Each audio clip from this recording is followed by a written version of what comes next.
చూడండి, ఈ వాక్యాన్ని గతంలో చాలా సార్లు దేవుడు మనతో మాట్లాడి ఉన్నాడు. మరి ఈ రోజు ప్రభు ఒక ప్రత్యేకమైన కోణములో దేవుడు మనతో మాట్లాడబోతున్నాడు. బిడ్డలారా, ఈ 6వ వరము, ఈ అసాధారణమైనటువంటి మరి ఈ 6వ వరము ఆరాధన కూడికలో దేవుడు నీతో మాట్లాడుతున్న మాట ఏంటంటే బిడ్డలారా, చూడండి, మనం చదివినటువంటి ఈ లేఖన భాగంలో ఇక్కడ మనకి ఒక ఇద్దరు రెండు మనస్తత్వాలు, రెండు స్వభావాలు కలిగినటువంటి స్త్రీలు కనబడుతున్నారు. అందులో ఒక స్త్రీ ఎవరంటే బిడ్డలారా, మరి తన ఇష్టాన్ని మాత్రమే నెరవేర్చుకునే స్త్రీ. ఎవరామే? శారా. అందులో ఒక స్వభావం. రెండో స్వభావం కలిగిన స్త్రీ ఎవరంటే బిడ్డలారా, భర్త చేతి కింద అణిగి మణిగి స్త్రీ. ఇప్పుడు భర్త అంటే సంఘాన్ని ఏ విధంగా పోలుస్తున్నాడు ఆయన? వధువు. క్రీస్తు ఎవరు బిడ్డలారా? వరుడు. అంటే ఇప్పుడు రెండు స్వభావాలు. కుటుంబ వ్యవస్థలో కొంత కుటుంబాల్లో భార్య మాటే శాసనం. ఈవిడి చెప్పిన మాట కనుక ఒకవేళ భర్త దాటాడా, ఆ రోజు ఈయన కంటి మీద ఈవిడ ఏం ఉండదేమో పెట్టలేదు, ఇంకా నిద్ర ఉండదేమో. ఇంకా ఒకవేళ పడుకున్నా కానీ మనశ్శాంతి ఉండదు. ఎలా ఉండదు? ఇంకా సొడుగుడు సొడుగుడు సొడుగుడు సొడుగుడు. అంతే, నా మాట ఎక్కడదో, అంతే నేను చెప్పిందే అంతే. చిన్న విషయంలో ఒక్క మాట కాదు అన్నది కాను నైట్ ఏమేస్తారంటే ఇట్లారా సెకండ్ షో వేస్తారు. కొన్ని కుటుంబాల్లో భర్తలు అంటే, కొన్ని కుటుంబాలు ఎవరు వేస్తారు సెకండ్ షో? భార్యలు వేస్తారు. ఇప్పుడు మనం చూసుకుంటే ఈ శారా, ఈ హాగరు అన్న స్త్రీ ఇద్దరు రెండు డిఫరెంట్ టైప్ ఆఫ్ మనస్తత్వం కలిగిన వారు. మనం చూసుకుంటే కనుక ఈ హాగరును ఎంటర్ చేసింది ఎవరంటే బిడ్డలారా? శారాయే. అంటే అసలు హాగరు అన్న పొజిషన్ ని ప్లాట్ఫామ్ ఇచ్చి, హాగరు అన్న స్థానానికి ఒక లెవెల్ ఇచ్చి, హాగరు అన్న స్థానాన్ని పుట్టించిన పాత్రను పుట్టించ పాత్రధారి ఎవరంటే శారాయ్. అంటే కొన్ని సందర్భాల్లో మనల్ని ఒకప్పుడు బాగా ప్రేమించిన వాళ్ళే, బాగా దగ్గర చేసుకున్న వాళ్ళే, బాగా బిడ్డలారా మరి దగ్గరగా ఉండి సపోర్ట్ చేసిన వాళ్ళే కొన్ని సందర్భాల్లో మనల్ని దూరాన పెడుతున్నప్పుడు, మనల్ని దూరాన చేస్తున్నప్పుడు, మనకి ఎడబాటుగా ఉన్నప్పుడు, మనకి ఎగేనిస్ట్గా వెళ్తున్నప్పుడు ఆ పెయిన్ మామూలు పెయిన్ అంటే చెప్పలేము, వర్ణనాతీతం. అంటే చాలా బాధ. ఎలా ఉంటుందంటే ఆ పేరు పెట్టారా, బయట వాళ్ళు ఎవరో ఏదో అంటే నేను అనుకున్నాను, నేను పట్టించుకున్నాను. కానీ ఎవరన్నారో నా గురించి అన్నీ తెలిసిన వాళ్ళు, నన్ను బాగా అర్థం చేసుకొని నాకు సహాయం చేయవలసిన వాళ్ళే, నాకు ధైర్యం చెప్పవలసిన వాళ్ళే, నేనున్నాను అని వెన్ను తట్టవలసిన వాళ్ళే నన్ను బాధపరుస్తుంటే నేను తట్టుకోలేకపోతున్నానని చాలా మంది ఏమవుతారంటే బిడ్డలారా, ఒకలాంటి డిప్రెషన్ అయితే మైండ్ లోకి వెళ్ళిపోతారు. ఇప్పుడు ఈ హాగరు ఈ అబ్రహాం ఇంట్లో మనం చూసుకుంటే 16వ అధ్యాయంలో బిడ్డలారా, ఈమె ఒక 10 గంటలా ఉన్నదన్నమాట. అబ్రహాము భార్య అయిన సారాయి అతనికి పిల్లలు కనలేదు. ఆమెకు హాగరు అన్నది ఐగుప్తురాలైన దాసి ఉండేను. కాగా సారాయి ఇదిగో పిల్లలు కనకుండా యెహోవా చేసి ఉన్నాడు, నీవు దయచేసి నా దాసితో కొమ్ము. గర్భఫలము యెహోవా ఇచ్చి బహుమానం అంటున్నాడా? గర్భాన్ని దొంగలించేది దేవుడు అంటున్నాడా బైబిల్లో? కానీ ఈ అమ్మాయి ఏ విధంగా స్టేట్మెంట్ ఎత్తుంది? ఎవరి మీద ఎత్తుంది? ఇప్పుడు పిల్లలు కనలేదు అంటే బిడ్డలారా లోపము అనుకోవచ్చు కదా, అవునా కదా? చాలా మంది పొరపాటు నాది అని అనుకోవడానికి చాలా మందికి ఒప్పుకోదంటే వాళ్ళ మనస్సాక్షి ఒప్పుకోరు. నేను చేయలేదు, నేను తప్పు చేయలేదు, నువ్వే తప్పు చేసావు. కళ్ళ ముందు తప్పు చేసినట్టు కనబడుతున్నా కూడా ఇలా నువ్వు తప్పును ఏం చేస్తాడు, ఒకరు ఏం చేస్తాడు, నేను చేయలేదు నీకు తెలుసా, నువ్వు చూసావా, నువ్వు విన్నావా, నువ్వు విన్నా, నేను చూసాను, నువ్వు చూసినా కూడా కాదు. అంటే తప్పును కూడా ఏం చేస్తారు చాలా మందిని, ఒక ఏం చేస్తా అంటే తిప్పేస్తారు. ఇప్పుడు గమనించండి, ఈ శారా జీవితంలో మనం చూసుకుంటే కనుక బిడ్డలారా, గర్భఫలము యెహోవా ఇచ్చి బహుమానం అనే దేవుని లేఖన భాగంలో రాయబడితే శారా నోరు ఎలా బిల్డింగ్ మిస్టేక్ గా మాట్లాడుతుందంటే, నాకు పిల్లలు లేకుండా యెహోవా చేసి ఉన్నాడు. ఈమె ఆలోచనే రాము. యాక్చువల్లీ కొద్దిగా ముందుకెళ్తే 12వ అధ్యాయంలో అబ్రహాంతో దేవుడు మాట్లాడుతున్నాడు, 15వ అధ్యాయంలో అబ్రహాంతో దేవుడు మాట్లాడుతున్నాడు. ఏం మాట్లాడుతున్నాడంటే, అబ్రహామా, నేను నిన్ను గొప్ప జనముగా చేస్తాను, నీ సంతానము ఇసుక రేణువుల వలె ఆకాశపు నక్షత్రాల వలె నేను వ్యాపింపచేస్తాను, నేను ఆశీర్వదిస్తానని దేవుడు మంచిగా మాట్లాడుతుంటే మహాతల్లి ఎలా రిసీవ్ చేసుకుంటుందంటే, బిడ్డలారా, దేవుడు నాకు అది ఇవ్వలేదు, దేవుడు నాకు ఇది ఇవ్వలేదు. ఈ రోజు నేను అంటాను, దేవుడు మాట్లాడుతున్న మాటకు నువ్వు లోబడినప్పుడే దేవుడు నీ జీవితంలో కదలగలుగుతాడు.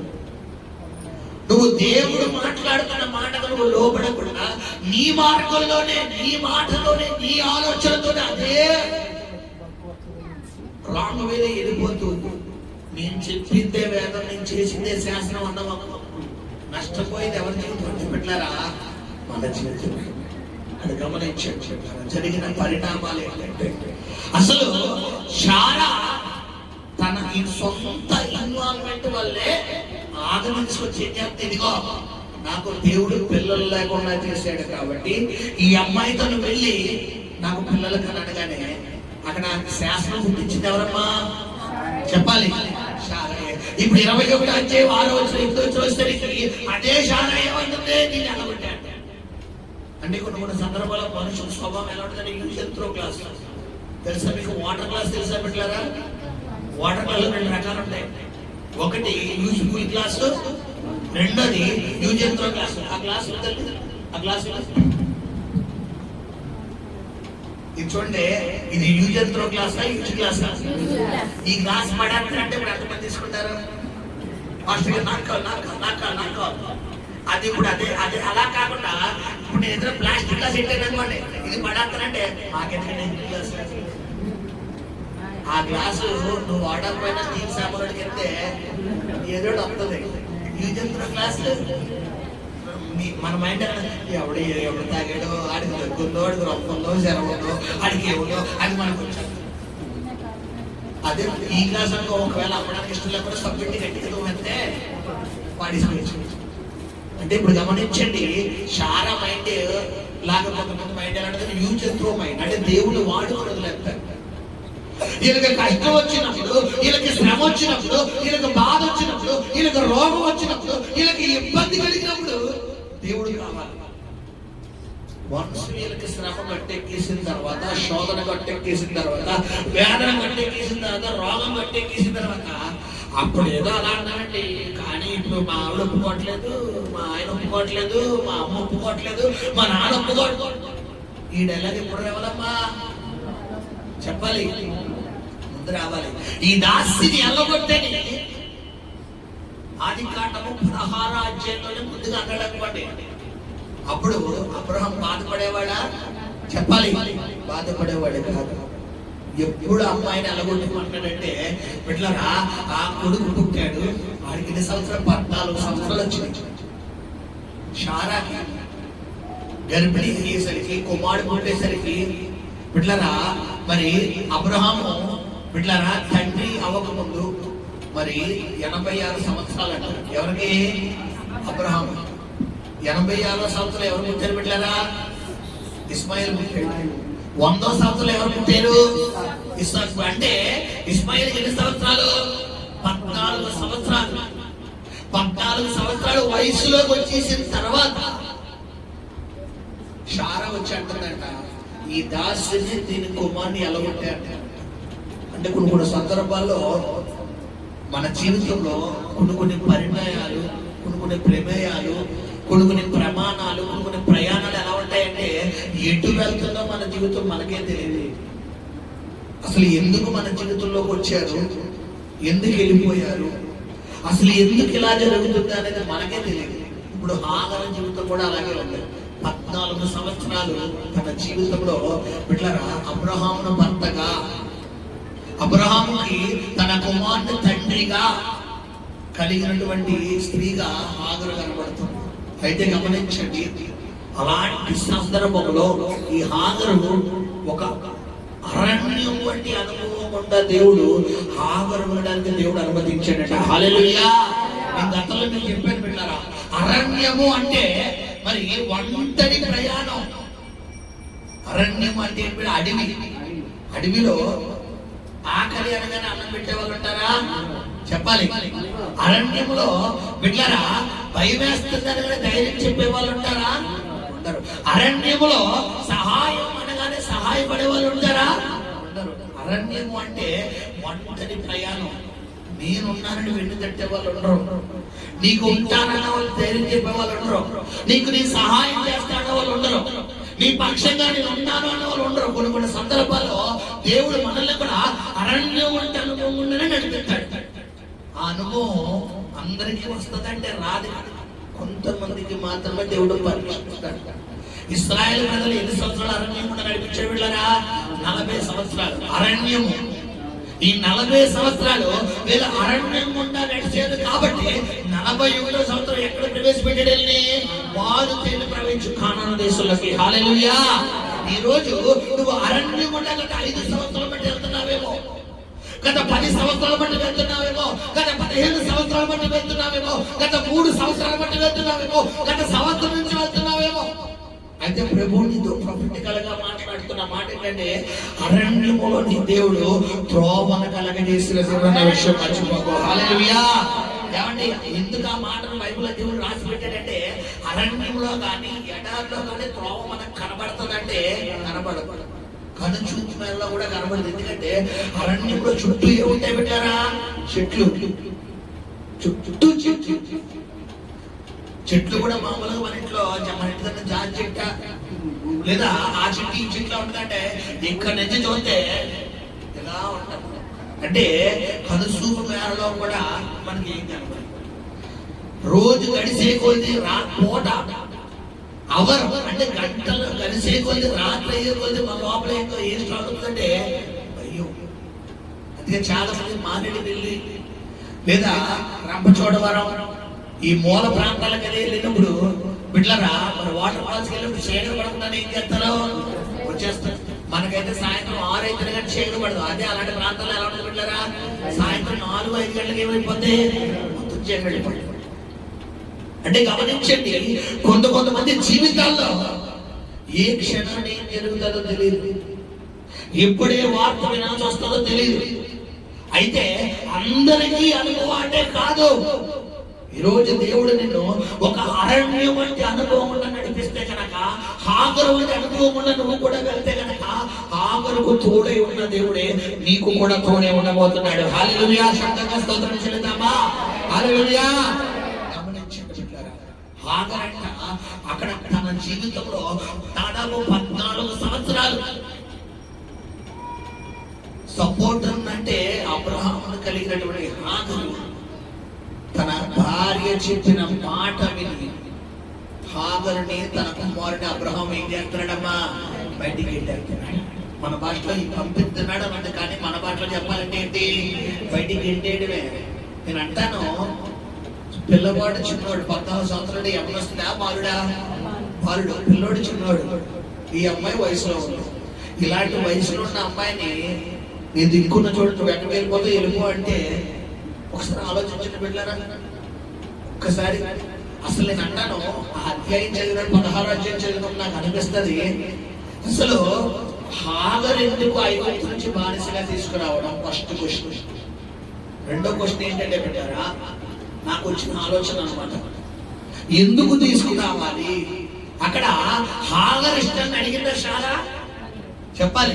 అడిగిందా? అమ్మాయి నీకు నా భర్తను పెళ్లి చేసుకోవడం ఇష్టమేనా? ఎవరైనా ఒక కన్యక పెళ్ళైన వ్యక్తిని పెళ్లి చేసుకోవాలా? లేదా పెళ్లి కాకుండా యవన కాలంలో తనతో పాటు సమానమైన వ్యక్తిని పెళ్లి చేసుకోవాలా? సమానంగా అంటే 1 సంవత్సరం 2 సంవత్సరాలు ఎక్కువ ఉన్న వ్యక్తిని చేసుకోవడానికి ఒక ఆడపిల్ల యవన కన్యక ఇష్టపడతాడు. ఇప్పుడు అప్పటికే అబ్రహాం గారికి ఎన్ని సంవత్సరాలు? 75 సంవత్సరాలు. హాగర్ ఎన్ని సంవత్సరాలు అంటే పెళ్లి వయసుకు వచ్చింది కాబట్టి ఖచ్చితంగా ఒక 30 సంవత్సరాలు. అంటే అబ్రహాం వయసు ఎక్కడ? హాగర్ వయసు ఎక్కడ? ఇప్పుడు గమనించండి, కొన్ని సందర్భాల్లో మన మైండ్ సెట్ ఎలా ఉంటుందంటే మనకే తెలియదు. ఇప్పుడు హాగర్ ఇష్టాన్ని అడిగిందా అంటే అడగలేదు. అంటే కొన్ని సందర్భాల్లో మన జీవితంలో మనం వెళ్ళే ప్రయాణాల్లో కొన్ని మన ఇష్టం లేకుండా రావు, మన ఇష్టం లేకుండా కొన్ని మన జీవితంలోకి ఎంట్రన్స్ అనేది అలాగే ఉంటుంది. ఇప్పుడు హాగరుని మనం ఒకవేళ ప్రశ్నించామా, హాగరు మరి శారా నేను అబ్రాహాము పెళ్లి చేసినప్పుడు మరి నీ ఇష్టం ఉందనో లేదో చెప్పాలి కదా అంటే హాగరు చెప్పే సమాధానం ఎలా ఉంటదంటే, నేను వాళ్ళ ఇంట్లో ఎవరినండి పనమ్మాయిని కాబట్టి వాళ్ళ చెప్పినట్టు చెయ్యాలి, ఉండమంటే ఉండాలి, పొమ్మంటే పోవాలి, నేను పనమ్మాయిని కాబట్టి. ఇప్పుడు శారా హాగర్ని ఏ లెవెల్లో ఉంచిందంటే బిడ్డలారా, ఒక పనమ్మ అంటే తన భర్తకు భార్య స్థానం ఇచ్చినా గానీ ఈ అమ్మాయి మైండ్ సెట్ ఎలా ఉందంట బిడ్డలారా. పనమ్మ అంటే కొంతమంది మనల్ని చూసే విధానం ఒక సహోదరులా చూస్తారు, కానీ వారి మనసులో మన మీద మాత్రం ఈ నాకంటే తక్కువ, ఈ నాకంటే అపరాధం, ఇంతే వీళ్ళు ఇంతే అన్న ఒక ఆలోచన ఉంటారు. ఇప్పుడు హాగరు మీద శారా ఆలోచన కూడా అలాగే ఉంటుంది. అందుకని గమనించండి బిడ్డలారా, మనం చదువుకున్న 21వ అధ్యాయంలో అక్కడ అంటే ఈ దాసిని, అక్కడ ఈ అమ్మాయి తనకి ఏమవుతుంది, ఒక విధంగా చెప్పాలంటే పెళ్లి చేసిన తర్వాత చెల్లి అవుతుంది. ఏమవుతుంది? పెళ్లి లేదా సమతి, మన భాషలో చెప్పాలంటే చెల్లి అవుతుంది లేదా సమతి అవుతుంది. కానీ ఏమంటుంది అక్కడ, అంటే భర్తనైతే ఇవ్వగలిగింది కానీ స్థానం ఇచ్చిందమ్మా ఇవ్వలేదు. ఇప్పుడు గమనించండి, అయితే అబ్రహాము దుఃఖాక్రాంతుడు అవుతున్నప్పుడు దేవుడు మాట్లాడుతున్నాడు చూడండి. అంటే ఇక్కడ గమనించండి, ఒకవేళ ఆ క్షణాన దేవుడు పంపించొద్దు అబ్రహామా నువ్వు అక్కడే ఉంచని అన్నా గానీ శారా ఈ అమ్మాయిని బతకనెత్తదంటే బతకనేవద్దు. అక్కడ సిచ్యువేషన్ అంటే ఎవరికి అర్థమైపోయిందంటే దేవుడికి అర్థమైపోయింది, దేవుడికి తెలుసు. కాబట్టి ఇప్పుడు దేవుడు ఏమన్నాడు, అబ్రహామా శారా చెప్పినట్టు చెయ్యండి. ఎందుకంటే ఆ అమ్మాయి ఇప్పుడు దాకా మనుషుల సహాయం పొందుకుంది, ఇక్కడ నుంచి నేనే అమ్మాయికి సహాయంగా మారిపోబోతున్నాడు, నేనే సహాయకర్తగా మారిపోబోతున్నాడు. ఇదిగో నేను హాగరు జీవితంలోకి ఇన్వాల్వ్ అవ్వబోతున్నాడు. ఇన్ని రోజులు నువ్వు ఇన్వాల్వ్ అయ్యావు, నీ భార్య ఇన్వాల్వ్ అయింది, వాళ్ళు ఇన్వాల్వ్ అయ్యారు, వీళ్ళు ఇన్వాల్వ్ అయ్యారు. ఇదిగో అబ్రహామా నేను ఆ అమ్మాయిని చేయబట్టి ఎలా నడిపించబోతున్నాను, నేను ఎలా తోడుగా ఉండబోతున్నాను. ఇదిగో నీ సంతానము, నేను నిన్ను సంతానాన్ని ఆశీర్వదిస్తానని చెప్పాడు కదా, నీకు ఇచ్చిన వాగ్దానము ఇస్సాకు నిమిత్తం ఇంకా స్థిరపరచబడక ముందే ఇస్మాయిల్ ద్వారా ఎలా నెరవేరుస్తానో ఒక శాంపిల్ చూడు అన్నట్టుగా శారా గురించి దేవుడు ఏమన్నాడు అబ్రహాంతో, శారా చెప్పినట్లు చేయి. కొన్ని సందర్భాల్లో మన జీవితంలో కూడా అలాగే ఉంటాం. ఎంత జరుగుతున్నా దేవుడు ఎందుకు సైలెంట్ గా ఉన్నాడు, దేవుడు ఎందుకు మాట్లాడటం లేదు, దేవుడు ఎందుకు ఇలా ఉన్నాడు, దేవుడు నా ప్రార్థన ఆలకించలేదు, దేవుడు నా మొర వెంటలేదు, నేను ఎంత ఏడుస్తున్నానో, నేను ఎంత బాధపడుతున్నానో. అసలు దేవుడు ఉన్నాడా? అసలు దేవుడు నా ప్రార్థన ఆలకిస్తున్నాడా? అసలు దేవుడు నా కన్నీరు చూస్తున్నాడంటావా? నా ప్రార్థన పెట్టున్నాడంటావా? అసలు నాకు సమాధానం వస్తుందంటావా? ఎందుకు దేవుడు హలో ఇన్ని భారీ డైలాగ్ వేసేసావు. ఇప్పుడు ఇట్లా గమనించండి, శారా విషయంలో హాగరును వెళ్ళగొట్టింది ఎవరు ఇన్వాల్వ్ అవ్వని ఉత్తమమ్మా, శబ్దంగా మాట్లాడాల. నీ జీవితంలో కొన్ని దేవుడు నీ జీవితంలో తప్పిస్తుంది ఏంటంటే ఆయన రంగ ప్రవేశం చెయ్యలేదు. హల్లెలూయా హల్లెలూయా. అగ్నిగుండము షడ్రకు మేషకు అబేద్నెగోలతో దేవుడు తోడే ఉన్నాడని రుజువు పరచడానికి వచ్చిందా, వీళ్ళు చంపడానికి వచ్చిందా? శబ్దంగా మాట్లాడాలా. రుజువు సింహాల పోను దానియేలుకు దేవుడు తోడుగా ఉన్నాడని అందరి కళ్ళకి కనబడేటట్టు తెలియపరచడానికి వచ్చిందా, దానియేలు ప్రమాదానికి వచ్చిందా? ఈ రోజు నీకు వచ్చిన శోధన దేవుడు నామ మహిమార్థమై వచ్చిందా, నిన్ను పతనం చేయడానికి వచ్చిందా? నువ్వేం డైలాగ్ వేస్తున్నావు చెప్పాలి. మనం వేసే డైలాగ్ ఏంటంటే కోటలు దాడిపోతాయి. దేవుడు మేడా ఉంటేనా బతికెత్తికి ఎలా ఉంది? లేదు లేదు దేవుడు లేదు లేదు, ఏదో నా ప్రార్థన ఆలకించలేదని ఆపేనా. ఇప్పుడు శారా కూడా అలాగే మాట్లాడాలి, క్షమించండి. హాగరు జీవితంలో కూడా అలాగే జరుగుతుంది.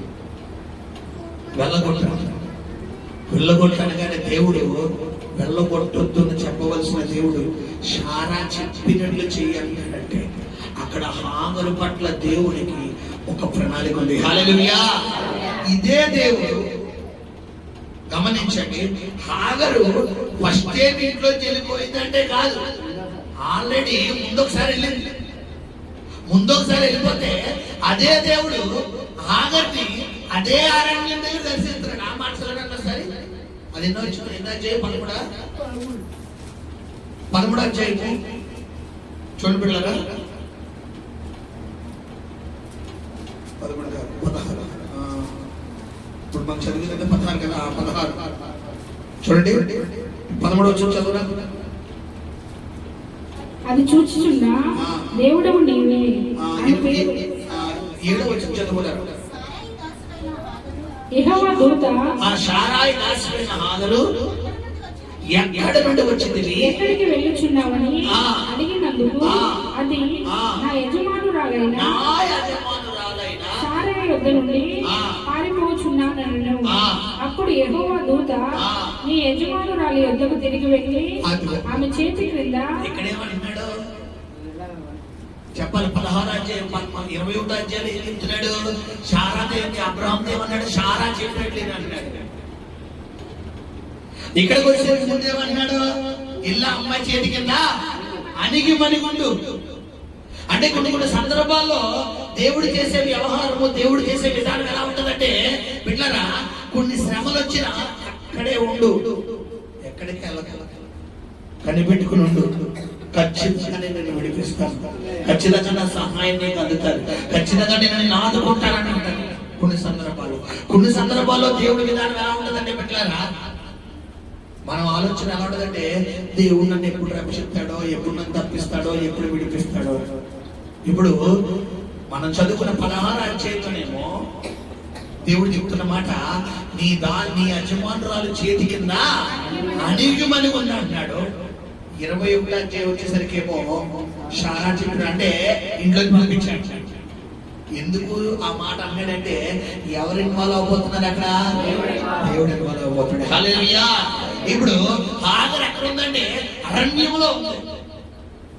అరణ్యం అంటే ఎటు వెళ్ళాలో కూడా తెలియని పరిస్థితిలో, ఏం చెయ్యాలో కూడా తెలియని పరిస్థితిలో బిడ్డలారా, అసలు నా జీవితం ఏంటి, నా బ్రతికేంటి, నా పరిస్థితి ఏంటి, నా బ్రతికి ఎటు వెళ్ళిపోతుంది అని తెలియని పరిస్థితిలో హాగరు సతమతం అయిపోతున్నప్పుడు మనం చదువుకునే ఆదికాండము 21వ అధ్యాయంలో చూడండి బిడ్డలారా, 15వ వచనం చదవండి. ఆ తిత్తిలోని నీళ్లు అయిపోయిన తర్వాత ఆమె ఒక పొద కింద ఆ చిన్నవాడిని పడవేసి ఈ పిల్లవాడి చావు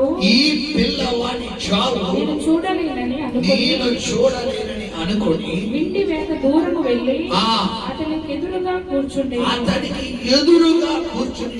ఆమె ఎదురుగా కూర్చుండి వెలుగెత్తి ఏడ్చెను. మామూలుగా తిడుతుందా? ఇప్పుడు ఇదే హాగరు పిల్లలు గమనించండి, అబ్రహాము దగ్గర కనుక ఉండినప్పుడు మీ అమ్మాయికి ఎలాంటి అనుభవం ఉంటుందా చెప్పాలి.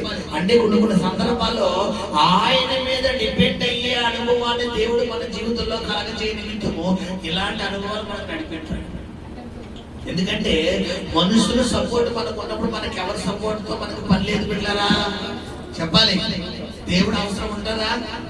ఇప్పుడు ఇక్కడ ఉన్న వాళ్ళు ఫైనాన్షియల్ ప్రాబ్లమ్స్ లో ఉన్నారు, హెల్త్ ఇష్యూస్ తో కొంతమంది ప్రాబ్లమ్స్ లో ఉన్నారు, పర్సనల్ లైఫ్ లో కొంతమంది ప్రాబ్లమ్స్ తో ఉన్నారు, ఫ్యామిలీలో కొంతమంది ప్రాబ్లమ్స్ లో ఉన్నారు, బిజినెస్ లో జాబ్ లో కొంతమంది ప్రాబ్లమ్స్ తో ఉన్నారు. నేను అంటాను, వచ్చిన మీ అందరి జీవితాల్లో కనుక మీరు ఎదుర్కొంటున్న ప్రాబ్లం కనుక లేకపోతే ఈ రోజు అన్నపూర్ణం వెళ్ళి మూల వీధిలో ఉండే చర్చికి వచ్చేవారా చెప్పండి అమ్మా.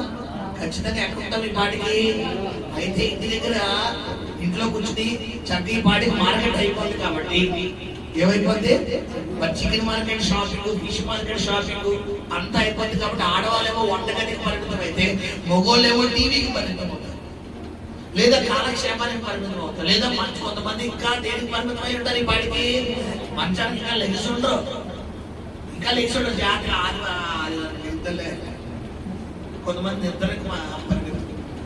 ఇప్పుడు నేను అంటాను, నీ నిద్రను పక్కన లాగేసి, నీ కాలక్షేపాన్ని పక్కన లాగేసి, నీవు వ్యర్థం చేసిన సమయాన్ని పక్కకు లాగేసి, ఈ రోజు దేవుడు నిన్ను ఆయన ఏర్పాటైన స్థలంలోకి తీసుకొచ్చి కూర్చోబెట్టినట్టే ఖచ్చితంగా నీ జీవితంలో కూడా దేవుడు ఒక కార్యాన్ని చేయబోతున్నాడు. హల్లెలూయా, హల్లెలూయా. దేవుడికి ఎవరంటే బాగా ఇష్టం అంటే ఆయనకి ప్రత్యేకత ఇచ్చే వాళ్ళు మాత్రమే. అందరినీ దేవుడు ఒకలా స్పెషల్గా చూడటం. మనం చూసుకుంటే అబ్రహాము జీవితంలో అబ్రహాము కనబడుతున్నాడు, లోతు కనబడుతున్నాడు అబ్రహాము జీవితంలో.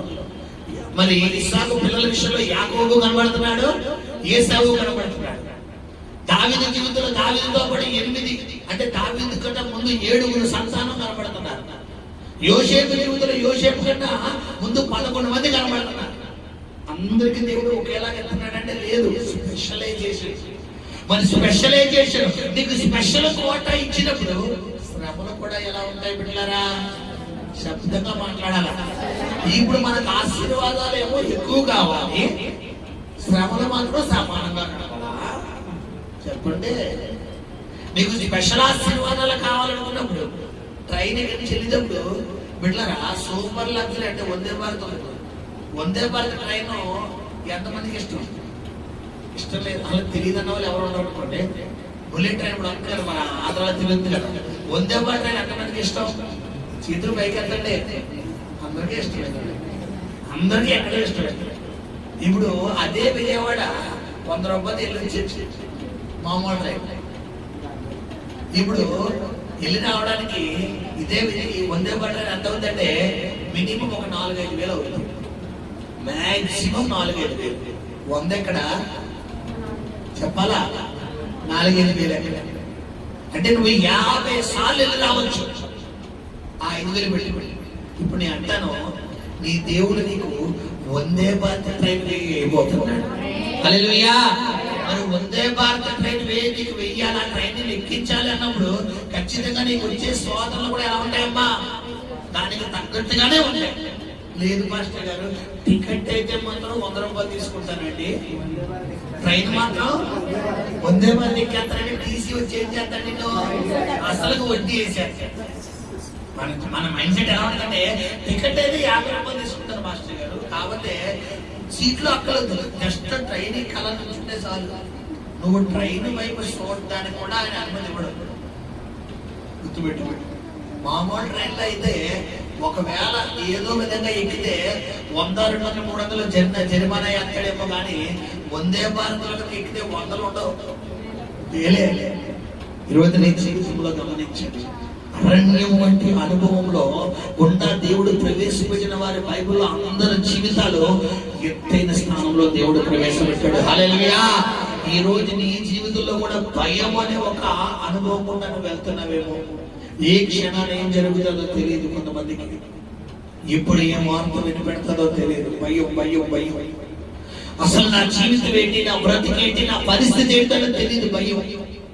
కుటుంబ కలహాలు, ఉద్యోగుల మనశ్శాంతి ఉండదు, వ్యాపారంలో మనశ్శాంతి ఉండదు, ప్రశాంతత ఉండదు. భర్త ద్వారా, భార్య ద్వారా, బిడ్డల ద్వారా ఏంటి నా బ్రతుకు, ఏంటి నా జీవితం, ఏంటి నా కుటుంబం, అసలు నాకు ఏం అర్థం కావట్లేదు. అసలు ఎందుకు బ్రతుకుతున్నానో కూడా నాకు తెలియని జీవితంగా నా జీవితం ఉంది. ఏదో బతకాలి అన్నందుకు బతుకుతున్నానేమో కానీ అసలు నా జీవితానికి అసలు ఒక గురి అనేది లేకుండా వెళ్ళిపోతుంది అని ఒకవేళ బాధపడే స్థలానికి వస్తే ప్రభు నీతో ప్రవచనాత్మకంగా మాట్లాడుతున్న మాట ఏంటంటే బిడ్డలారా, మరి చెప్తున్న మాట ఆఖరు జీవితము కూడా అలాగే ఉంది. అక్కడ అలాగే ఉంది. కానీ అందరినీ వదిలినట్టుగా ఆఖరి జీవితాన్ని దేవుడు విడిచిపెట్టలేదు. ఈ రోజు నీ జీవితంలో ఎవరెవరితో నువ్వు కంపేర్ చేసుకుంటావు, ముందు నీ కంపారిజన్ మానే. కొంతమంది చూడండి, వాళ్ళ జీవితం చూడ ఎంత బాగుందో, వీళ్ళ జీవితం చూడ. ముందు నీ మైండ్ సెట్ మార్చు. ముందు మారాల్సిన బిడ్డలారా మన మైండ్ సెట్. వాళ్ళతో నువ్వెందుకు కంపేర్ చేసుకుంటున్నావు? నీది నువ్వే, నీ స్టైల్ నీదే. పౌలు గారే, పేతురు గారు నేడ ద్వారా దయ్యాలు పోతుంటే పౌలు గారు కచ్చీపు ద్వారా దయ్యాలు పోతాడు. ఇప్పుడు రెండింటిలో ఏది సూపరో చెప్పాలి. పేతురు గారు నేడంటేనే సూపరో, ఇంకా పౌలు గారు కచ్చీపు అయితే రోగులు ఏమైపోతున్నారంటే పౌలు నడికట్టు ద్వారా. రోగులు నడికట్టు అంటే ఏంటి? ఇదే తుమాలు అంటే ఇప్పుడైతే మనం కక్షలు పెట్టుకోండి, ఎవరికి ఏం పెట్టుకునేవారు నడికట్టులాగా, అది తీసి ఏం చేసేవారు, అలాగే తీసి నడికట్టు. అంటే గమనించండి పెట్టారా, పౌలు చేతి రుమాల ద్వారానే స్వస్థతలు జరుగుతుంటే, ఈరోజు నేను అంటాను నీ జీవితంలో దేవుడు పౌలుకు చేసిన అద్భుతాలు దేవుడు నీ జీవితంలో చేయబోతున్నాడు. హల్లెలూయా. పేతురు నీడను చూసి నువ్వు ఇంకోలా అవ్వాల్సిన అవసరం లేదు. వాళ్ళకంటే ఈ రోజు నేను ఎవరైతే అన్నారో, ఎవరైతే ద్వేషించారో, ఎవరైతే వెలివేశారో, ఎవరైతే దూషిస్తున్నారో వాళ్ళ కళ్ళ ముందు దేవుడిని తలను పైకెత్తే దేవుడు. హల్లెలూయా. బైబిల్ అంతా శత్రువుల ముందు ఏం సిద్ధపరిచే దేవుడు అంట, విందు భోజనం. హల్లెలూయా. గమనించండి హాగరు జీవితంలో మరి గమనించండి, అరణ్యం వంటి అనుకోకుండా వెళ్తున్న సందర్భంలో ఇప్పుడు హాగరు దేవుడికి ఎలుగెత్తి ఏడుతున్నట్టు కొన్ని కొన్ని సందర్భాల్లో దేవుడికి మన కన్నీటి ప్రార్థన అవసరం అయినప్పుడు ఆయన ఏం చేస్తాడంటే పెట్టారా, మరి గమనించండి, ఒక శ్రమల సంద్రంలో మనం వదులుతాడు. ఆ సంద్రంలో వదిలిన ఖచ్చితంగా మన గుండెలో చేయవస్తుంది నిజమైన ప్రార్థన. అదే ఉన్నప్పుడే రమ్మ అంటే వచ్చేదా చెప్పడం. కొంతమంది పిల్లలు తల్లిదండ్రుల దగ్గర నుంచి ఏదైనా రాబట్టుకోవాలంటే మారం చేసి రాబట్టుకుంటారు. ముందు ఎలా అడుగుతారంటే, డాడీ నాకు కొనవా, మమ్మీ నాకు కొనవా అంటారు. వీళ్ళు తల్లిదండ్రులు కొంతమంది మామూలుగా అడిగితే కొనరు. ఇప్పుడు టెక్నిక్లు ఎవరు తెలుసు, పిల్లలకు తెలుసు. వీళ్ళు ఏం చేస్తారంటే, ఖచ్చితంగా నేను ఏడ్చి పెడకోపలు పెట్టేస్తే మా అమ్మ కూడా అంటారు, నేను తినడం మానేస్తే మా అమ్మ కూడా అంటారు, నేను తాగడం మానేస్తే మా నాన్న కూడా అంటారని చెప్పి వీళ్ళు అప్పటిదాకా పిల్లరా సైలెంట్ గా ఉన్నారు, ఒక్కసారిగా ఆడడం మొదలెడతారు.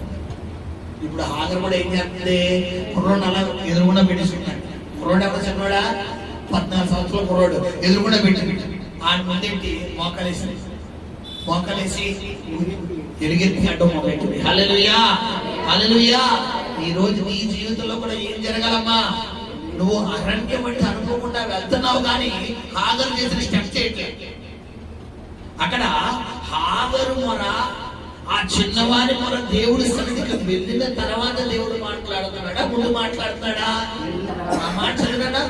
ఆ చిన్న చదవాలి. హాగరు ఎలుగెత్తి ఏడ్చిన తర్వాత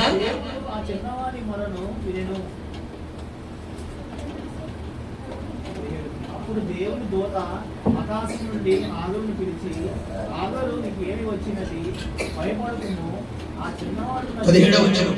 దేవుడు ఆ చిన్నవాడి మొరను వినెను. అప్పుడు దేవుని దూత ఆకాశం నుండి హాగరును పిలిచి, ఏమండి దేవదూత ఎక్కడి నుంచి పిలుస్తుందమ్మా చెప్పాలి. హాగరు దగ్గరికి వచ్చిందా, ఆకాశం పిలుస్తుందా? అబ్బబ్బబ్బ, ఎంత లోతైన సత్యం చూసారా. ఆకాశం ఎక్కడా, భూమి ఎక్కడా అంటే ఇలా ఎక్కడ హాగరు స్వరము ఎక్కడికి వెళ్ళిపోయింది. హాగరు చెవులు ఎవరి మొర వినేలా ఉన్నాయి. ఈ రోజు నువ్వు కూడా వెళ్తున్నావు, కానీ నీ చెవులు ఎలా ఉన్నాయంటే మనుషులు స్వరం వింటున్నాయి.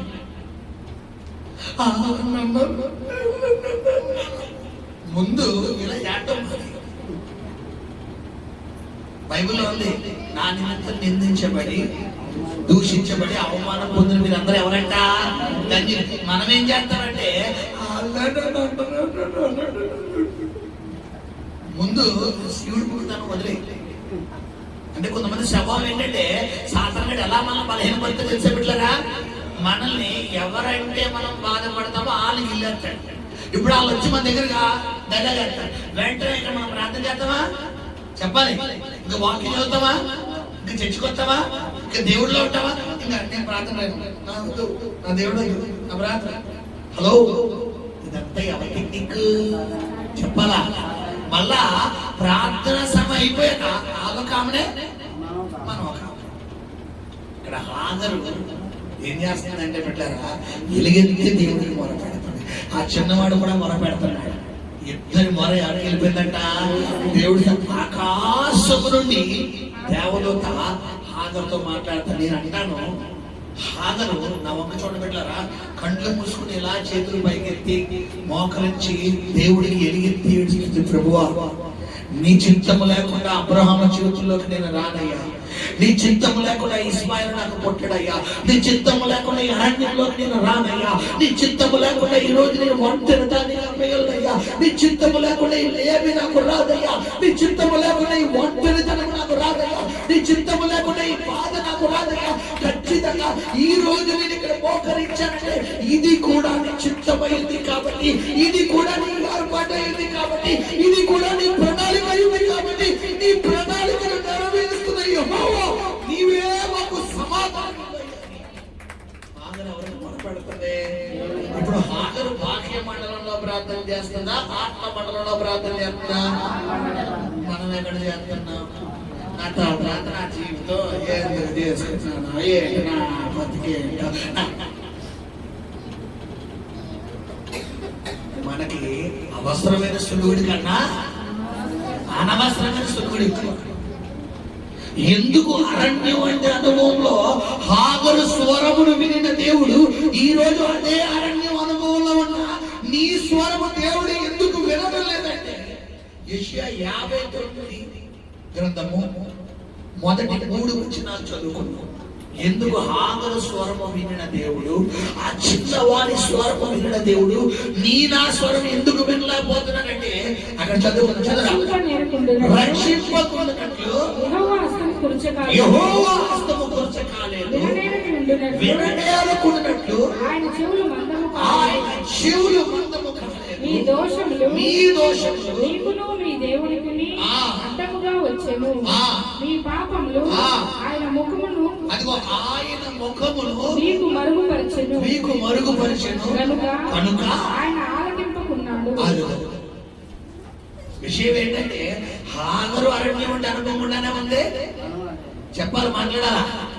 హాగరు మాస్టర్ గారు నేను కూడా అరణ్యం ఉంటే అనుభవం ఉన్న వాళ్ళ చేతులు పైకి ఎత్తండి. ఇక్కడ చెప్పాలి, చేతులు పైకి ఎత్తిన వాళ్ళు మాత్రం అరణ్యం కూడా ఉన్నారా? మిగతా వాళ్ళు అందరూ కూడా హైవే రోడ్ లో ఉన్నారా? చెప్పాలి, హైవే రోడ్ అంటే ఏంటి? చెప్పాలి, అరణ్యాలు ఎవరమ్మా? ఎంతమంది అరణ్యం చెప్పాలి. అరణ్యం నేను ఎంతమంది కాదు, మీ అనుభవం మీకు తెలుసుగా. అరణ్యం తెలుసు కదా. అరణ్యం ఏముంటుందా? ఒంటరితనం.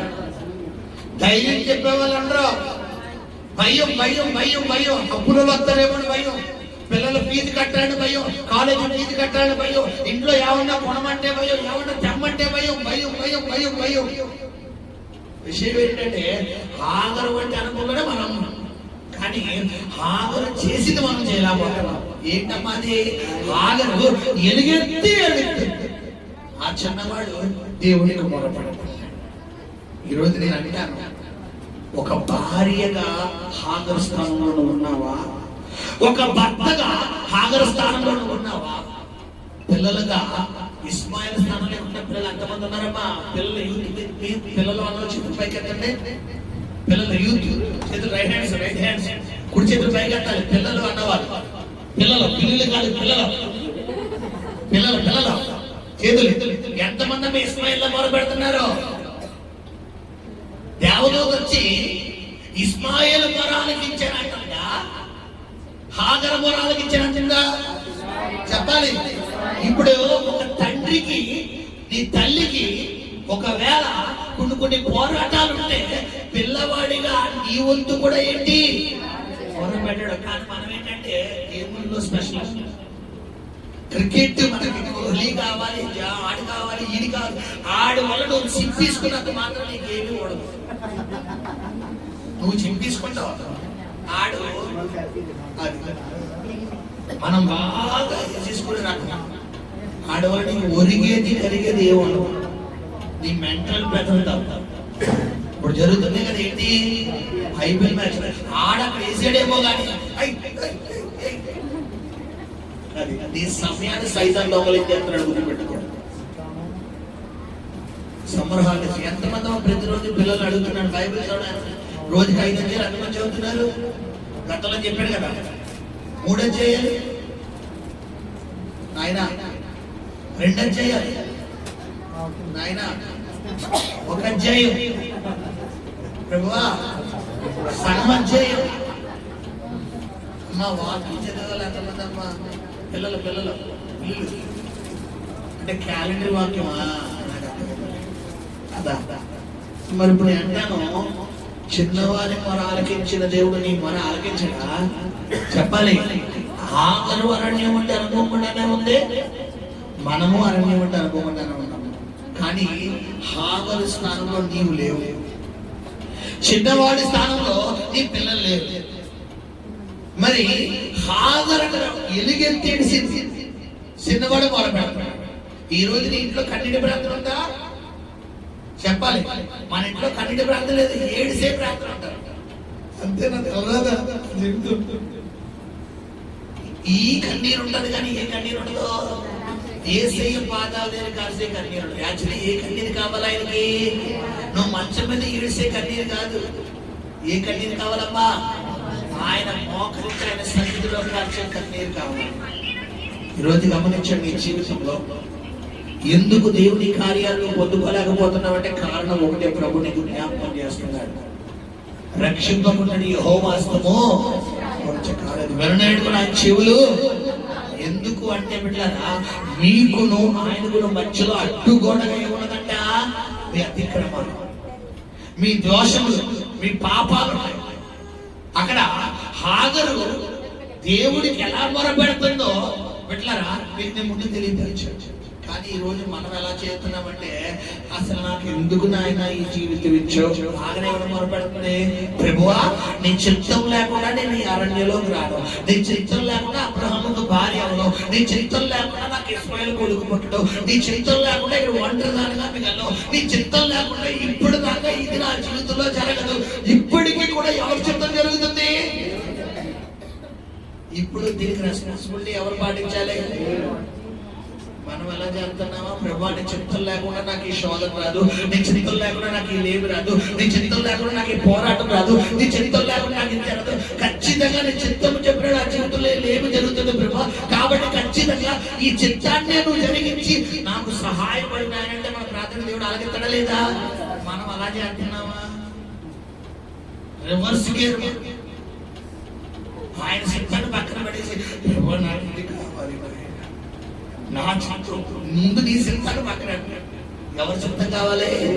దేవుడి చిత్తం కావాలి.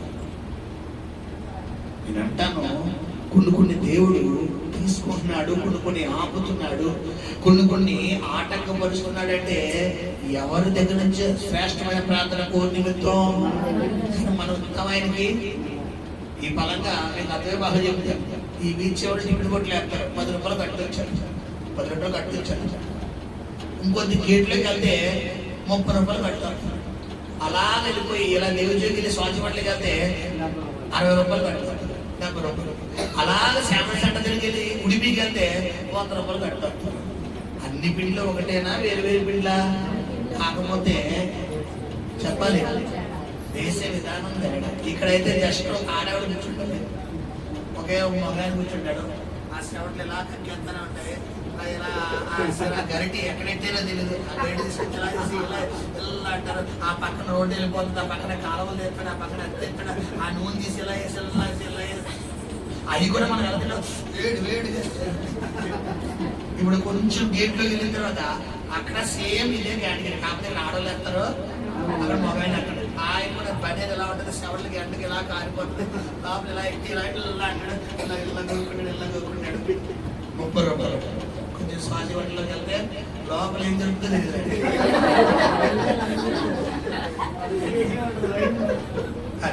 ఇప్పుడు ఉడిపికి వెళ్ళామనుకోండి, అక్కడ ఏసీ ఉంటుంది ఖచ్చితంగా, లోపల ఏముంటది? ఇప్పుడు నేను అంటాను, నీ జీవితంలో కొన్ని దేవుడు ఎలాంటి అనుభవాలు ప్రవేశపెడతానంటే బిడ్డలారా, మనము మన చిత్తాన్ని నెరవేర్చాలనుకుంటాం. హాగరు తన చిత్తం కాదు, అక్కడ ఎవరి మీద రేపటి అయిపోయింది? నీ చిత్తం లేకుండా నన్ను ఇక్కడికి నడిపించావు నాయన, నీ చిత్తం లేకుండా నన్ను ఇన్ని రోజులు అబ్రహాముకు భారీగా ఉంచు. ఒక పనమ్మాయిగా ఉండవలసిన ఈయన ఎక్కడ? అబ్రహాము భారీగా పొందిన స్థానం ఎక్కడ? ఈరోజు నిన్ను దేవుడు కొన్ని నీ దగ్గర నుంచి తీసివేస్తున్నాడు అంటే ఖచ్చితంగా నువ్వు ఎవరి వైపు తిరగాలని? మనం ఎవరి వైపు తిరుగుతున్నాం? తీసివేసిన వాడి వైపు తిరుగుతున్నాం. అందుకే నీ జీవితంలో కొన్ని కార్యాలు పెండింగ్లో ఉన్నాయి. ఖచ్చితంగా నువ్వు ఎవరి వైపు తిరగాలమ్మా? దేవుడు వైపు తిరగాలి. ఆగరు దేవుడి వైపు తిరిగింది. అందుకనే దేవుడు అబ్రహాం ఆగరిస్తున్న సమాధానం చదువుకుని ముగిద్దాం. చదువునా? నీవు లేచి ఆ చిన్నవాడిని లేవనెత్తి లేవనెత్తి నీ చేత పట్టుకొను, వానిని గొప్ప జనముగా చేసేదనని ఆమెతో అనెను. హల్లెలూయా. వచ్చేసిందా లేదా దేవుడి మాట చెప్పాలి. ఇదే అమ్మాయి ఏమనుకుంది? అసలు ఆగరు ఏడు పెట్ట తెలుసా మీకు? తన కోసమా తన కొడుకు కోసమా చెప్పాలి. 99% ఇక్కడికి వచ్చిన వాళ్ళు ఎంతమంది? మీ అందరిలో 99% బాధ ఏంటంటే మీ కోసం కాదు, మీ పిల్లల కోసమే. నా పిల్లల కోసమే నేను బతుకున్నానండి, నా పిల్లల కోసమే నేను, లేకపోతే నేను ఇప్పుడు మీకు విషయం చెప్పమంటారా? దేవుడు నీ ప్రాణాన్ని కాపాడటం కోసం అంత ఈజీగా నేను వదలు. నీ దగ్గర ఒక రిమోట్ ఏంటంటే ఎవరా రిమోట్? ఈ రిమోట్ ఉన్నంత వరకు నీ ప్రాణానికి సెక్యూరిటీ. గుర్తుపెట్టుకోండి, నీ పిల్లలే నీకు ఒక రిమోట్. చాలా మంది పిల్లలనే రిమోట్లు పెట్టుకుని దేవుడు ఏంటంటే కంట్రోల్ చేస్తాడు. చూడండి, కొంతమందిని మామూలుగా ప్రార్థన చేయండి చేస్తారా? వీళ్ళ పిల్లలకి జ్వరం వచ్చింది అనుకోండి, ఇప్పుడు ఏసై కాళ్ళు పట్టుకుని జగడమంకాలో వదలరు.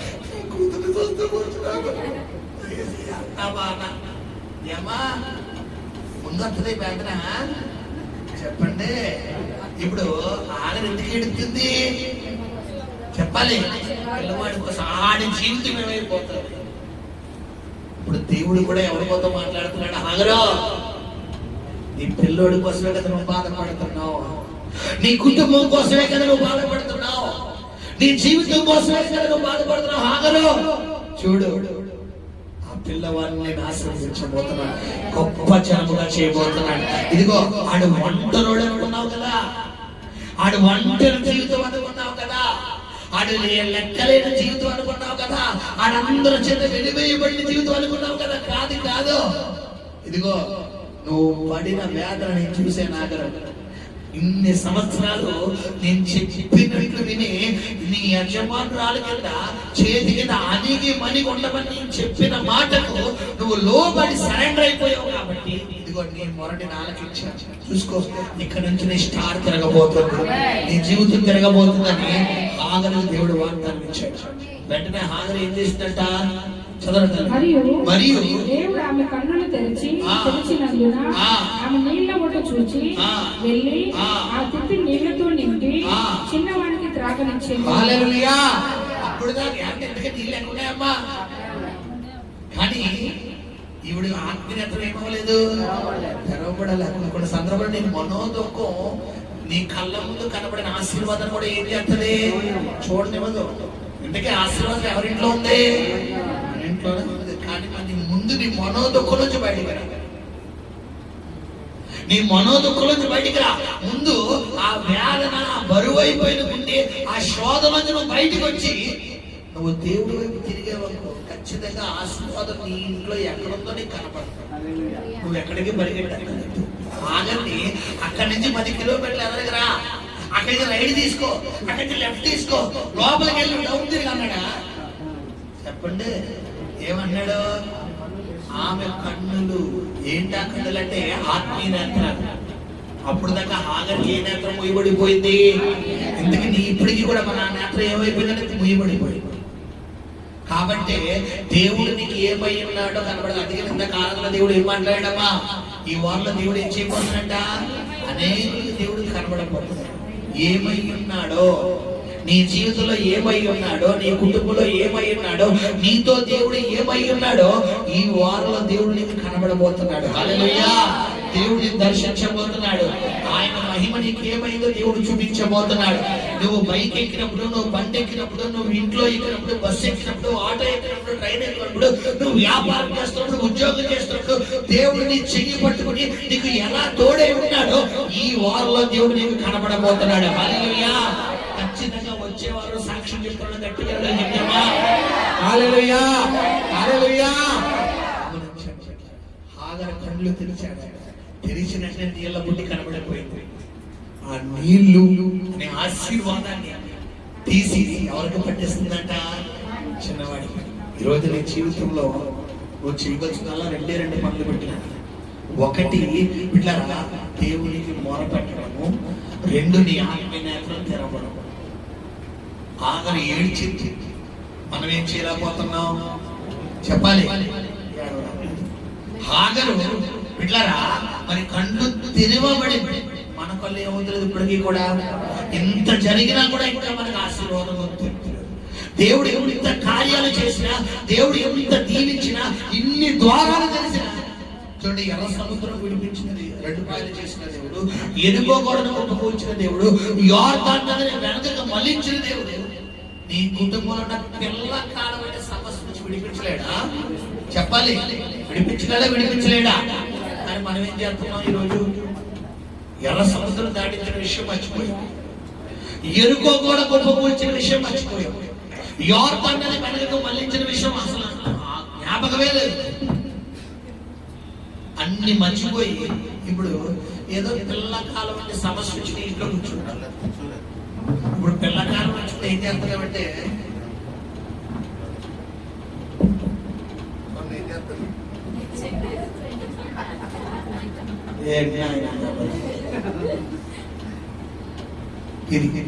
యాక్చువల్లీ ఎర్ర సముద్రం వచ్చినప్పుడు వేసుకోవాలి.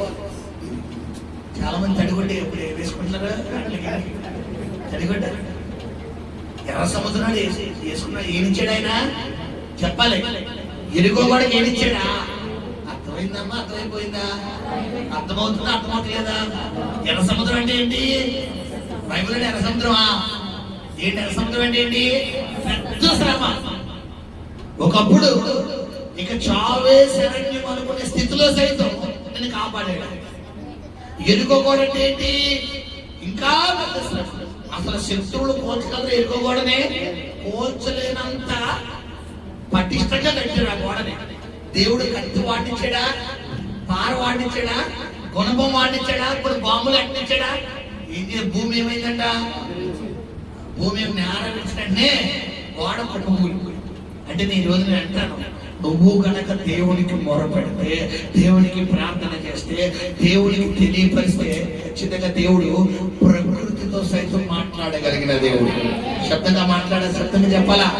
ప్రకృతి, భూమి దేవుని సృష్టి, మానవుని సృష్టి. ఇప్పుడు మానవుడు ద్వారా కోలవలసిన గోడను దేవుడు దేనికి ఆజ్ఞాపించాడు? ప్రకృతి అంటే భూమికి ఆజ్ఞాపించిన భూమి అలా ఇచ్చింది. జస్ట్ ఒక స్ట్రోక్ ఇవ్వగానే గోడ ఏమైంది? కూలిపోయిందంటే వీళ్ళు అలా దాడిపోయారు. అంతే. దేవుడు రెప్పగొడలో చేయగలడు. ఆయన చెయ్యాలంటే ఒక సెకండ్ చాలు. ఆ సెకండ్ కోసం నువ్వు నేనేం చేయాలంటే ప్రార్థించాలి. ఆ చిన్నవాడు ఆ స్థలంలో దేవుడు ఉన్నాడు, వాడి మరణ దేవుడు ఆలకించాడు. నువ్వు నేను చేయవలసిన పనులలో ఒకటే పెట్టాలి, మన కన్నీటితో ఎలుగెత్తి. ఈరోజు మనం ఏం చేయలేకపోతున్నాం? విషయం ఏంటంటే కన్నీరు వస్తుంది కానీ ఎవరి దగ్గర కారుతున్నాం? అది పర్సన్ తేడా. అంటే కన్నీరు వస్తుంది, మన కన్నీరు వస్తుంది ఎవరి దగ్గర? అమ్మ దగ్గర ఏడుస్తాం, నాన్న దగ్గర ఏడుస్తాం, భర్త దగ్గర ఏడుస్తాం, భార్య దగ్గర ఏడుస్తాం, బిడ్డల దగ్గర ఏడుస్తాం. ఎవరైనా కొంచెం క్లోజ్ గా ఫ్రెండ్లీగా మూవ్ అయ్యారేమో ఆ దగ్గర ఏడుస్తాం. కానీ ఎవరి దగ్గర ఏడుతులేదు మనం. ఎందుకు నాయన నాకు ఈ జీవితంలో ఇలా జరుగుతుందని నేను అంటాను. ఆ కన్నీరుది ఎవరి దగ్గర కాల్చు? దేవుడి దగ్గర కాల్చు. రెండోది ఏం చేయాలి? మొర ఎవరిని వినబడాలంట? ఇప్పుడు దేవదూత ఎక్కడి నుంచి మాట్లాడుతుంది? ఆకాశం ఎక్కడ చెప్పాలా? భూమి ఎక్కడ? ఖచ్చితంగా ఇప్పుడు నేను అంటాను, మేడెక్కేసి కింద నుంచి వాకింగ్, పైనుంచి వాకింగ్ చెప్తాను, కింద నుంచి అంటే అంటారా? చెప్పండి. పైనుంచి వాకింగ్ చెప్తాను, కింద నుంచి అంటారమ్మా? చెప్పదమ్మా. ఇక్కడ చెప్తేనే చాలా మంది అంటలేదు. ఇంటర్నెట్ నడుపుతున్నా ముందు అంతే. మాస్టర్ గారు లేట్ అయిపోయిందని నువ్వు ఎండొచ్చు ఏంటి? ఏసీలో కూర్చున్నా కూడా నీకు ఎండొచ్చు బాబోయ్. పైన చెప్తానంటే దేవదూత ఎక్కడి నుంచి మాట్లాడుతుంటే ఆకాశం. ఇప్పుడు ఆకాశం నుంచి దేవదూత మాట్లాడుతుంటే భూలోకం నుంచి హాగరు పెట్టిందంటే ఖచ్చితంగా ఇది భాగ్యలోకమా ఆత్మీయ లోకమా? గుర్తు పెట్టుకోండి. ఈ రోజు నీ జీవితం అరణ్యం వంటి అనుభవం ఉండే పెద్ద విషయం ఏంటంటే హాగరు స్టోరీ మన స్టోరీ ఒకటే. హాగరు బాధ మన బాధ ఒకటే. హాగరు పిల్లల కోసం ఏడుతుంది. హాగరు ఆగండి అందరూ తీశారు, మనల్ని అందరూ తీశారు. హాగరికి ఏమీ లేదు. హాగర ఎందుకు బతుకుతుందో తెలియదు, హాగర జీవితం ఎటు వెళ్తుందో తెలియదు. కాకపోతే ఆగరు చేసింది మనం చేయలేదు ఒకటే. ఆగరు ఎలుగెత్తి ఏడుతుంది. ఆ ఏడుపు ఎవరు కనబడింది? మనం ఏడితే మనకే కనబడుతుంది. ఎక్కులు వచ్చినట్టు ఏడుపుతాడు మన వెరైటీగా. నువ్వు కన్నీరు కాల్చావంటే ఖచ్చితంగా ఆయన గుడ్డిలో పడాలి. మనకి ఎప్పుడు కన్నీరు వస్తుందంటే ఎవరన్నా తిడితే కన్నీరు వస్తుంది. నిన్ను తిడితే వచ్చి కన్నీరు కాదు, ఆయన కావాల్సింది. తప్పిపోయిన కుమారుడు దేవుడి దగ్గర ఏం చేస్తున్నాడు? పశ్చాత్తాపం. అంటే ఆయన నీ సన్నిధి, ఆయన సన్నిధిలో నీ పాపను ఒప్పుకుని వచ్చినప్పుడు, గుండెలు పిండినప్పుడు వచ్చే కన్నీరు చూసారా? అది కావాలి. అది విలువైనది, గుర్తుపెట్టుకోండి. అది విలువైనది. అది కాకుండా నువ్వు మామూలు కన్నీరు ఒక మంచిగా 1 లీటర్ బాటిల్ తాగేసి నేను 7 లీటర్ బాటిల్ తాగేసి 7 లీటర్ బాటిల్ తాగి 7 లీటర్ బాటిల్. ఈ కన్నీరు కాదని కావాలి. ఏ కన్నీరు కావాలి ఆయనకి? నీ గుండెల్లో బరువు అయిపోయింది చూడు. ఎవ్వరు నన్ను అర్థం చేసుకోవట్లేదు, ఎవ్వరు నన్ను ప్రేమించడం లేదు, ఎవ్వరు నాకు సహాయం చేయట్లేదు. నువ్వైనా నాకు సహాయం చేయట్లేదు, నువ్వైనా నాకు తెలుసుకోవట్లేవా? నేను అంటానమ్మా, ఖచ్చితంగా హాగరు చిన్నవాడు. అబ్రహాము ఈ చిన్నవాడికి 14 సంవత్సరాలు. నేను అంటాను, ఇస్మాయిల్కి అలవాటు చేసింది ఎవరక్కడ చెప్పాలి? హాగరా? చెప్పాలి. చిన్నవాడికి 14 సంవత్సరాల కాడు అంత దేవుడు సన్నిధికి ప్రార్థన వెళ్ళిపోయేంత ప్రార్థన చేశాడంటే ఖచ్చితంగా అక్కడ పునాది ఎవరిదే? మరి ఈరోజు ఇంట్లో ఎంతమంది అబ్రాహ్మణులు ఉన్నారమ్మా? మన పిల్లలకి మనము అబ్రాహ్మణులైనా లోతులువా? చెప్పాలా? అబ్రహాము పిల్లవాడికి ఏం నేర్పాడు? అబ్రహాం నిరీక్షణకు ఆధారం లేని టైంలో ఇప్పుడు 14 సంవత్సరాల వరకు అబ్రహాం దగ్గర కుమారుడు ఎవరున్నారు? ఇస్మాయిల్. ఎలా ఒళ్ళో కూర్చోబెట్టుకున్న దగ్గర నుండి అబ్రహాం అన్న హైట్ ఎదిగేంత వరకు ప్రతిరోజు పిల్లవాడికి అబ్రహాం ఏం చెప్పాడంటే, రేనన్నా ప్రార్థన చేసావా? రేనన్నా వాక్యం చదివావా? రేనన్నా ఏ బాధ వచ్చినా దేవుడికి మొదలు పెట్టారా? ఒరే, నన్ను దేవుడికి బలి పెట్టాను, నన్ను దేవుడు ఒంటరిగా పిలిచాడు రా, ఎక్కువ మందికి ఆశీర్వాదకరంగా చేశాడు రా, 12 అధ్యాయంలో పిలిచాడు రా, 13 అధ్యాయంలో ఆశీర్వదించాడు రా. ఒరే నాన్న, దేవుడికి ప్రార్థన చేయి నాన్న, దేవుడికి చెప్పు నాన్న, దేవుడిని అడుగు, దేవుడేమే కన్నీ చెప్తాడు. ఇదిగో నీ తండ్రి కాదు, నీ తల్లి కాదు, ఎవరో కాదు, ఇదిగో నువ్వు ఎప్పుడైనా దేవుడిని అడగాలి రా, దేవుడి మీద ఆధారపడాలి రా. 14 సంవత్సరాలు చెప్పిందే చెప్పడం వల్ల ఆ అనుభవంలోకి ఎవరు వచ్చేసారు? ఇప్పుడు నేను అంటుంది, ఇస్మాయిల్ ప్రార్థన చేస్తున్నాడా, చిన్న అబ్రహాం ప్రార్థన చేస్తున్నాడా? శబ్దంగా మాట్లాడాలా? ఇస్మాయిల్ ప్రార్థన వినబడుతుందా, చిన్న అబ్రహాం ప్రార్థన వినబడుతుందా?